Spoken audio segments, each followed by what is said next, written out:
Alright, YouTube. This is an audio slideshow of just some thoughts that I have in my head from this week and last week and a month and stuff like that. It's kind of an overview of some stuff, so I just felt like rambling on for a little bit here, so hope you enjoy. I voted for Donald Trump because Donald Trump, I felt, was far better than Hillary Clinton. Initially, I kind of liked Ted Cruz. I kind of liked the conservative principles, and I think that he would have been able to implement them in a satisfactory manner. However, the issue with Ted Cruz is that he is really hated in the Senate. And there's a lot of congressmen who are not really fond of him as well.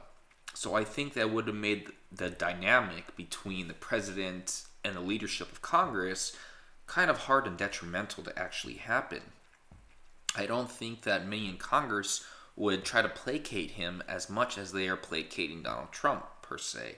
So I think that although Cruz would probably understand a lot more about policy, overall, I don't know how much he would be able to get done as opposed to Donald Trump. But then again, Donald Trump does kind of have an authoritarian kind of personality. He's dictatorial in that regard, that he wants to get things done no matter the cost, or no matter what Congress says or does. And I think that is an issue here because we cannot do legislation primarily on executive orders. We have to be able to work with Congress. We have to be able to work with both kinds of parties, both parties in Congress, and libertarians and independents. I think his actions denote a little bit of bellicose mentality that I don't care what anyone in Congress thinks, I'm going to do it my way because I won and they all said they couldn't win. I couldn't win. Now, there is some justification to that theory because, as I just said, everyone had him down and out.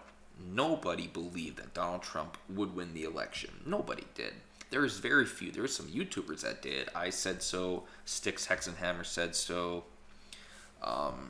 Bill Still said so. I mean, there were people out there that predicted it, but for the most part, the regressive left, they were really adamant about the presumed defeat of Donald Trump. Huffington Post had him as an underdog by like 99% or something like that.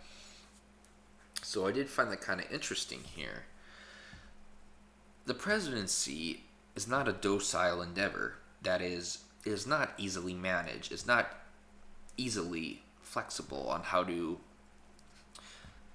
adhere to your political agenda. You need to work with Congress. And I hope that Donald Trump can do so. However, I think it's safe to conclude by now that the media, as well as the Democrats in Congress, have no intention whatsoever to work with Donald Trump. No intention whatsoever. And I fear that this could also cause more of a diversion from normal political life. That is, I think it's going to be hard to be able to actually pass congressional legislation where a bill becomes a law. And the thing with executive orders is that they can easily be overturned by a future president. So Donald Trump can do a lot of things using executive orders, but in 4 or 8 years, if we get a Democrat in there, or God forbid, a progressive, all of his initial legislation that he created using executive orders, that can actually be completely reversed, which essentially is how the Republicans, specifically Trump, could completely dismantle Obamacare. Because although Obamacare, the Affordable Care Act, was indeed passed through Congress using legislation, whenever it failed, Obama used executive orders to repair the damage. So therefore, if Trump would just dismantle, if he would remove a lot of those executive orders that Obama actually did, Obamacare itself would dismantle. There'd be no just way of maintaining Obamacare. It just wouldn't work like that. So I think Donald Trump has to be careful with that. But you can't really blame the guy because he's trying to work with Congress.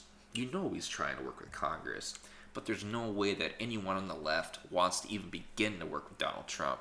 Half of them think he's still an illegitimate president, which really makes no sense at all, because when you ask those same people, why is he a fake president? Why is he illegitimate? They tell you because Russia hacked the election. But then you ask them, what exactly did Russia hack? They didn't hack the ballot box. They didn't hack any of the voting machines. What did Russia do that gave Trump the victory? And they say, well, he hacked DNC. Well, first and foremost, I still don't buy that. Why? Because we were told by the Obama administration that they had evidence that Assad from Syria used chemical weapons on his own citizens, which was a justification for bombing Syria unconstitutionally, for going to war with Syria unconstitutionally. And we're still waiting for that evidence. That evidence was supposedly supposed to be given to the American public. But that's the problem with supposition, is that a lot of times it's only words. There's no actually evidence. There's no material for us to visually see. And it's not a common myth that, or it's a common myth that, it's not a myth, that the government doesn't lie to its citizens. Of course the government lies to its citizens. People who really believe that their government is so honest and so trustworthy are living in a fantasy world. It's just not true. Look at the FISA courts. That is Bush's Patriot Act he made. They used a court they created so they could violate the Constitution by hacking into our personal paths of communication, from text messages to phone calls to computer to messaging, anything. Then James Clapper, the director of national intelligence, lied on air about it. Not on air, lied to Congress about it. He lied to Congress that they were not receiving unconstitutionally information and messages and communication from millions of American citizens. And then out came Edward Snowden, and he proved them all wrong.